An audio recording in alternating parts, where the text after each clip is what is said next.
So, with the release of this back in January, or not January, July, I'm very late to reviewing this. I've been late to reviewing a lot of 4K movies.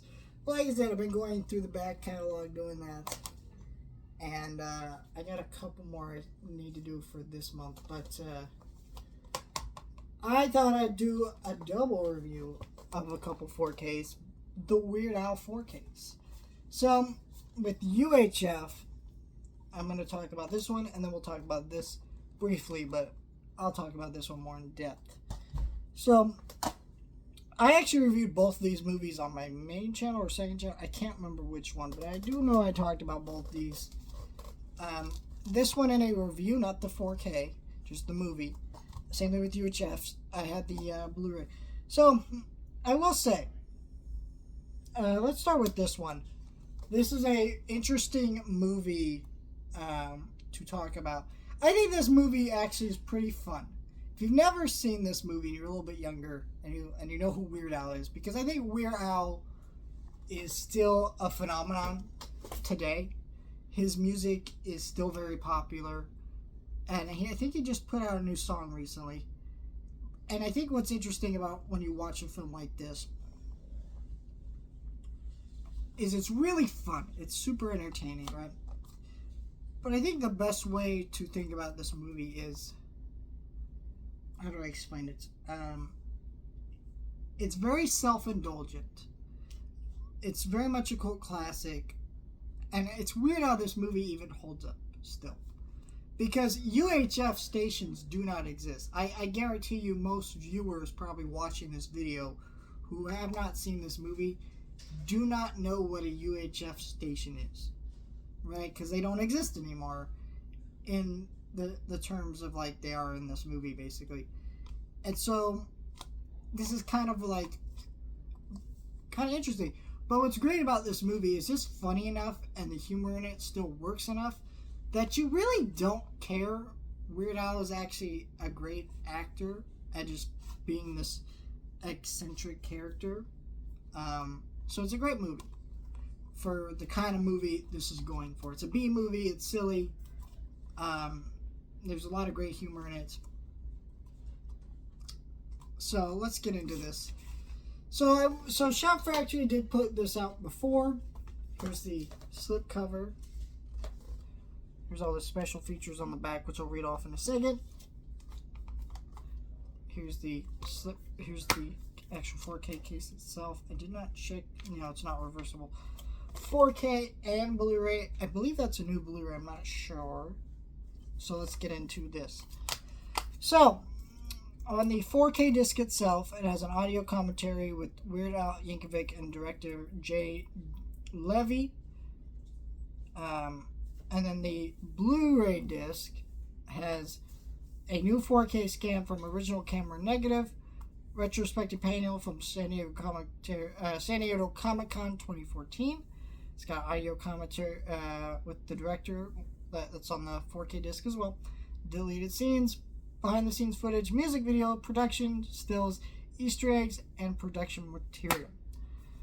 So, there's a lot in here. I don't know how much is on the original Blu-ray because I bought the Blu-ray a long time ago. I think a lot of this is the same, other than the Blu-ray having a new scan over it in 4K because this is a 4K disc. The movie is the best this film's ever looked. This movie isn't going to look great because this movie wasn't given a lot of money. It's a B movie. It's silly. But that's fine because the kind of movie this is, it's just kind of working within the confines of what it is. So it's cleaned up. It looks better than it is ever looked before. I highly recommend this release. I really don't think you're missing anything from the original Blu-ray that's not on this disc. Someone could double check that, but I believe so. You got Kevin Michael Richards in this movie. Kramer from Seinfeld plays a really fun character, so that's great. There's lots of fun stuff in this movie. Great cast to it. If you really love Weird Al and you've never seen this movie, it's a lot of fun. And so Chef Vedra also put out Werid, the Al Yankovic story. Can I just say, this is a wonderful movie. The fact that this exists at all, right? First of all, the fact that this exists on 4K, a Roku original movie put out on 4K Blu-ray, that's insane. That's a revelation within itself. Just those words that came out of my mouth just now. Second, this movie is filled to the brim with special features. There's an audio commentary, deleted scenes, alternative scenes, movie promotions, featurette on the making of Werid, late night with Seth Meyers interview with Al Yankovic and Daniel Radcliffe, IMDb stuff. I can go down the list. There's so much on here. And it's 4K and Blu-ray together in one set, and I got this for $25. Can you believe that? That's insane to me. I just this is a great release. The 4K looked great. And just this movie's fantastic. I can't believe a movie like this got made. Just this cynical self-awareness and parody of biopics in such a unique, interesting way that feels like something Weird Al himself came up and made, which he was heavily involved with the film, so of course he did. It is funnier every time I watch it. I've seen it a couple times, and it gets funnier every time. The film is very well crafted in its style of comedy. Daniel Radcliffe is shockingly good as Al. It is like, what a revelation. It's just great. Both these releases are great. They're great companions to each other. In fact, when this movie was announced, Weird Al made a joke about how he promised his fans 30 years ago that he would come out with another one, and then he came out with another one. They look great together on 4K. They're great releases, and they filled to the brim with special features. And they're great if you love Weird Al. They're full of his sense of humor, his music, all that. They're wonderful.